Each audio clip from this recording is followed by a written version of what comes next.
Bonjour! On est reparti pour un joli vos commentaires manuel de survie pour les Français parce qu'attention, c'est la guerre. N'oubliez pas de fermer votre porte. Alors, 248 commentaires, je vais clairement pas pouvoir tous vous lire. Hein. On y va. Alors, mais merci évidemment. Un manuel pour les gouverner tous, un manuel pour les trouver tous, un manuel pour les amener tous et dans les ténèbres les lier. Livret pour nous dire préparez-vous mais comptez pas trop sur nous, absolument. Oui, bah, ils vont mettre des affiches hein, dans les aéroports, hein, n'est-ce pas? Ursula Macron, qu'est-ce que t'as encore foutu? Manu, j'ai glissé chef. Quelqu'un peut envoyer le livre Comment être un bon président pour les nuls à notre folle furieuse de président. Ça urge vu qu'il veut sa guerre et surtout le pognon. Moi je veux le chat président et Lilith première sinistre pour chanter leur louange. Gloire à la reine des enfers et gloire au chat. Amen. Coucou Lilith, coucou et Kalinou à Maître Neko. À 8 minutes, j'adore fermer la porte en cas d'accident nucléaire. Oui, non mais oui, oui. Ça veut dire donc que la porte est plus résistante que les murs. Mince, va falloir que je revoie la construction de ma maison troglodyte. J'essaye de m'imaginer un immeuble où il ne reste que des portes sur 10 étages et plus aucun mur pour les tenir. Le défi de la loi de la gravité.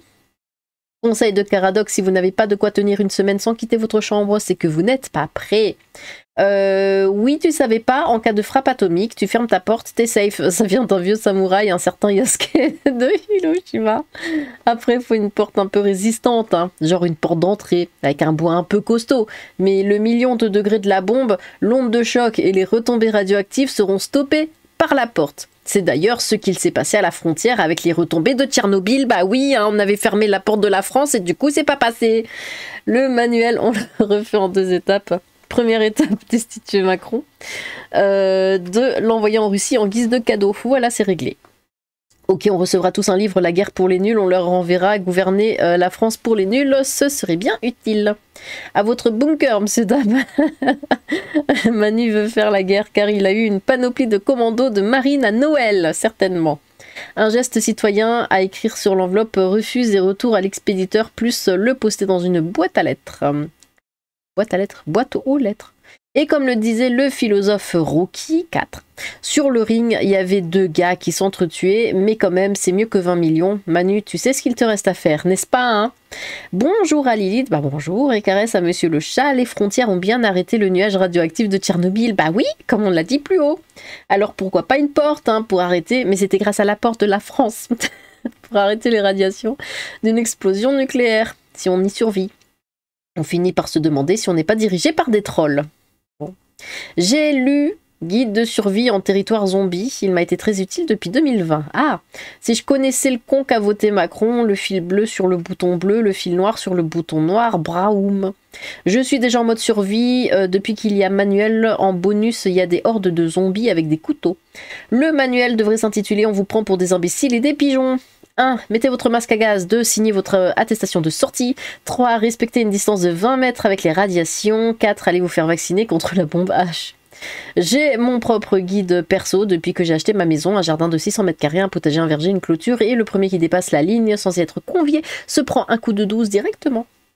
Si seulement nous étions à l'ère du numérique, on pourrait faire flipper les gens sans imprimer des millions de livrets qui vont finir à la poubelle. Ah ouais, si seulement, hein. En tant qu'Helvète, bien cliché, ne t'inquiète pas Lilith, j'ai un bunker sous le coude, parfait. Mon manuel de survie dit que je dois voter Micron et la hyène. Si c'est le manuel qui le dit, c'est sûrement vrai. Oh, quoi? On crie ça veut dire j'en sais rien. D'accord, j'en sais rien serait effectivement le meilleur titre pour un manuel fourni par le gouvernement. Je pense que quand il parle de nucléaire, il pense plus à un incident de type Tchernobyl ou Fukushima qu'à une bombe nucléaire. Oui, mais même, ça empêche, si tu fermes ta porte, ça empêche rien. Hein. Le but étant de rendre l'environnement le plus hermétique possible aux radiations. Mais même dans ce cas, je doute que cela suffise, mais c'est mieux que de rester portes et fenêtres ouvertes, quoi, hein, l'illusion de la sécurité. On va dire ça aux Japonais, hein. Après ce qui s'est passé à Fukushima. Ursula et Manu commencent à nous les user. Menu. Le titre du livret sera Emmanuel se fout grave de vous, le voyez-vous maintenant. Et n'oubliez surtout pas de bien fermer votre porte, la bombe nucléaire ne passera pas. Voilà l'arrivée du manuel Macron, nous l'aurons tous chez nous. Moi je propose comme titre petit manuel de propagande destiné à faire peur et préciser le nom de l'auteur, le pervers de l'Élysée. S'il n'y a pas d'armes, je ne veux pas récupérer un calepin de 3 pages avec la tronche de Manu dessus avec ta boîte de suppos signé Valls. Quoi? J'ai un sac d'évacuation prêt depuis un petit moment et j'en ai même un deuxième dans ma voiture.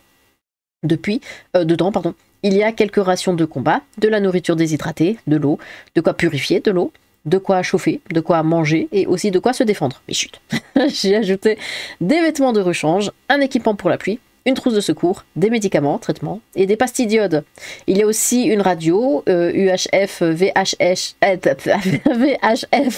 FM, des lampes de poche avec des piles rechargeables, un chargeur solaire, un chargeur pour téléphone portable, du cash et de quoi faire du troc, les bijoux de votre belle-mère.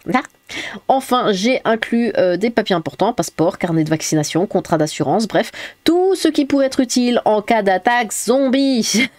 Gros bisous à toi Lilith, déesse des enfers, et à ton fidèle félin depuis mon bunker secret. Ouais, mais ça, on devrait tous l'avoir. Hein.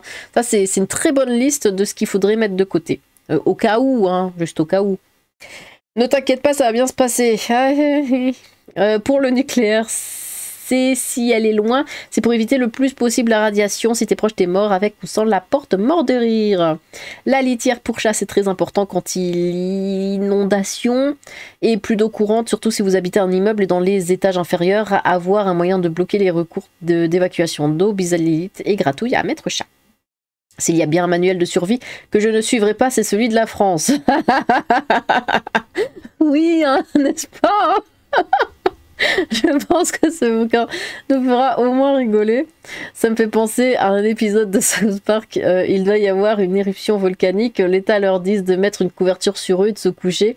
Et tout le monde crame. On n'est pas loin. Oui. Bisous à toi et au Katsu.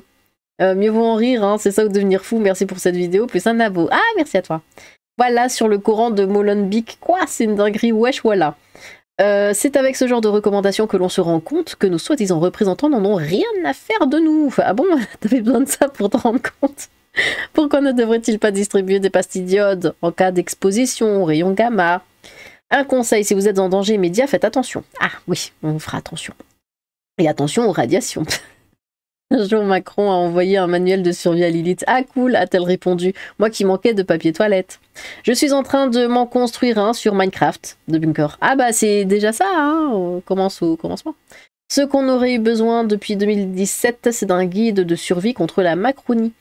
Je suis prêt, je ferai mon petit slasher localement, puis quand les troupes de Nounours Vladimir arriveront, je me rendrai directement et je leur mentionnerai qu'à mon petit niveau, je leur ai un peu mâché le travail.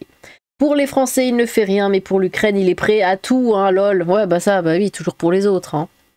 Ça me rappelle la séquence Duck and Cover de Volcano, un des premiers épisodes des tout débuts de South Park. Ceux qui ont la rêve verront exactement de quoi je parle, c'est du même niveau ce qu'on a là. Même les jeunes Allemands, ils veulent pas la faire la guerre, t'as qu'à voir dans quelle merde on est, Coluche. Je ne pensais pas dire ça un jour, mais il vaut mieux se préparer à quitter le pays au cas où, que nous soyons prêts à fuir si jamais ça dégénère trop. Ouais, mais là, c'est toute l'Europe, déjà. Et puis les States un peu. Et puis, il y a la Chine aussi. Hein. La Chine, ils sont potes avec la Russie. Du coup, la Chine, elle veut tout détruire l'Asie. Où on va, du coup? Peut-être sur une île, quelque part, je sais pas. Notre cher président n'a tellement pas les pieds sur terre que cela en devient lunaire. Salutations, à un moment vont-ils arrêter de nous prendre pour des nions? Ou ils restent sur la doctrine du plus c'est gros, mieux ça passe indéfiniment. Gloire à la déesse et papouille au chat des enfers. Au secours, le kit de survie en carton. En Suisse, on a eu un truc similaire en 69 avec le livret défense civile qui avait fait beaucoup de remous. 320 pages hein, qui t'expliquent en détail comment te préparer, survivre et reconstruire après une apocalypse. Oh bah dis donc. Gloire à la reine des enfers et gloire à le chat. C'est quoi la prochaine étape? La mise en place des tickets de rationnement, comme disait Nicolas Machiavel. Celui qui contrôle la peur des gens devient le maître de leurs âmes. Je vais de ce pas acheter des nounours en guimauve, du savon et du dentifrice. Il paraît que ça se troque bien en tant que crise, hein, pété de rire. Gloire à sa majesté, à sa majesté le chat qui ne manquera pas de protéger sa douce Lilith. Point le plus important du manuel, prévoir au moins 6 mois de réserve de croquettes pour monsieur le chat, minimum de rien. Lilith, mon premier amour. Oui, un livret de propagande. La dernière fois que les Français en ont eu un, il y avait une page. Que faire si vous pensez que vos voisins cachent des nids? Un jour, Macron a ordonné à Lilith de se rendre sur le front. Il y garde une de ses bosses, le malheureux. Mais le vomi, pas de thé, c'est la matière appelée vomi. Ce que l'on a vomi, passé composé, le peuple le vomit, avec un T, c'est le verbe vomir, à la troisième personne singulier, au présent de l'indicatif. Le français, c'est chiant. Voilà, je vous le dis comme ça de but en blanc. Le français, c'est chiant. C'est compliqué. Prochain tome, manuel de surmort pour les affrancés. Mon seul manuel de survie est une planche de charcuterie. Je pense repousser avec ça notre principale menace. Oui, n'est-ce pas? Quel copain manquait de boulot pour qu'on lui donne ce guide à la gomme à éditer? Oui. Au pire, Code Reno a déjà tout expliqué. Gloire à le chat et caresse à son personnel, l'élite. Vomi avec un T, c'est tentant à cause de l'étymologie. Vomitorium, c'est un couloir de sortie dans les amphithéâtres romains. Je ne sais pas si on y dégueulait particulièrement ou si on parlait de vomir pour évacuer quelque chose. Et puis, il y a vomito dans Titeuf, oui. Cauchemar avec un D, c'est parce qu'on dit cauchemardé, évidemment. Et puis, ça se finit en art, ça fait penser à Canard, à Nenard, à Bernard. Tiens, ça me rappelle que j'ai longtemps vécu dans une rue qui s'appelait Edgar Quinet.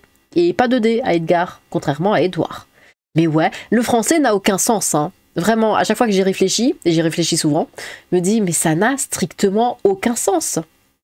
Il n'y a rien qui va. Imaginez, nous encore, on est français, et déjà on a du mal. Mais imaginez un étranger qui apprend le français, mais pète un plomb, c'est pas possible. Mon manuel de survie, c'est le 44 Magnum. Acheter des bouillottes et du Helmorgen. Un manuel pour survivre qui servira à tout sauf à survivre. Hein. S'il est aussi clair que les consignes pendant la guerre contre le Covid-19, on est mal barré. Une porte fermée contre une attaque nucléaire, c'est aussi efficace qu'une frontière pour un nuage radioactif. Enfin, je dis ça, mais je ne suis pas experte en la matière. Je laisse ça à nos chers maîtres et à leur intelligence supérieure. Un jour, Macron a voulu envoyer Lilith et PJF en Russie. On retrouve un récit librement inspiré de cette histoire écrit par un Belge intitulé Tintin chez les Soviets. Le manuel de survie à l'attention des Français tient en une ligne un principe unique qui sera seul à pouvoir assurer une vie future et une vie plus heureuse qui plus est. Article 1. Se débarrasser de Macron et de l'ensemble de cette engeance européiste, mondialiste, similaire pour la population. Pour rappel, Ursula Leyen, qui n'a jamais été élue à son poste, s'est déjà fait exfiltrer du gouvernement allemand pour éviter un procès pour collusion et corruption par les lobbies militaro-industriels. Chasser le naturel revient au galop avec Pfizer. Alors du coup, ça me rappelle les Américains à qui on disait de se cacher sous une table en cas de bombe nucléaire. Ah bon? J'aime ton rire, Lilith. Ah bah tant mieux. Parce que je rigole beaucoup. Un manuel de survie. Vlad et Don sont encore au tel. Vlad, allez, raccroche. Don, non, toi, raccroche. Ah. Le danger réel et actuel, se faire agresser dans la rue par des chonces pour la France. Manu, c'est la Russie. À noter d'ailleurs, concernant ce manuel, jusqu'à présent, le survivalisme et la débrouillardise étaient mal vus par le pouvoir. Il était même question d'instaurer une taxe sur le survivalisme. Ah bon? Comment ça? Pourquoi? Car cela était l'apanage des autochtones qui voulaient se préparer contre l'ultraviolence des chonces, et l'autonomie est mal vue par l'État, de fait. Bah oui. Au lieu de guide de survie, je préférerais plutôt le permis B, pas celui auto. Au moins, la survie serait assurée, et ça coûterait moins cher en papier. À 9,55, notre quoi? Avenir? Je crois que ce mot est devenu obsolète. Oh non. Règle numéro 1, en cas d'urgence, votez Macron. L'Europe veut la guerre, mais pour cela, il faut de très bonnes industries qui, au passage, ont été délocalisées à l'autre bout du monde. La réalité les rattrapera. Merci pour tes vidéos. De rien. Après le guide de survie en territoire zombie, le guide de survie en territoire gauchiste. Oh mon dieu. C'est pire. À votre bon cœur, monsieur dame, à votre bon cœur. Pour le référencement, merci. Un manuel Valls ou Macron. Comment avouer sans le dire que tout est foutu? S'il dirige la guerre comme il dirige le pays, on est fini. Hein. Si le manuel de survie est aussi bancal que lui, on n'en est pas sorti. Des manuels pour mieux survivre ensemble. Bon, écoutez, je crois qu'on va s'arrêter là. Ou encore deux. Allez, bah tiens, les deux, toi t'as écrit 2 fois. Les conseils de survie validés par Bayrou et Larcher sont les obèses. J'ai hâte qu'on me les offre. Est-ce qu'on peut envoyer aux Danois un manuel de survie? Homberger, blablabla, en guise de remerciement, si tu veux. Bon, eh bien, écoutez, on va voir ce que ça va donner. Moi, j'ai hâte de le recevoir pour rire, du coup, voilà. Et rien faire avec. Peut-être je le lance au chat, j'en sais rien. Mais bon, c'est... On en est là, hein, mine de rien. Mine de rien, on en est quand même là où le gouvernement va nous envoyer un manuel de survie pour survivre à la guerre contre la Russie, parce que c'est notre ennemi numéro 1, bien évidemment. Eh bien, merci pour vos commentaires. N'hésitez pas à recommenter vos propres commentaires. J'ai hâte de vous relire. Sur ce, tchou!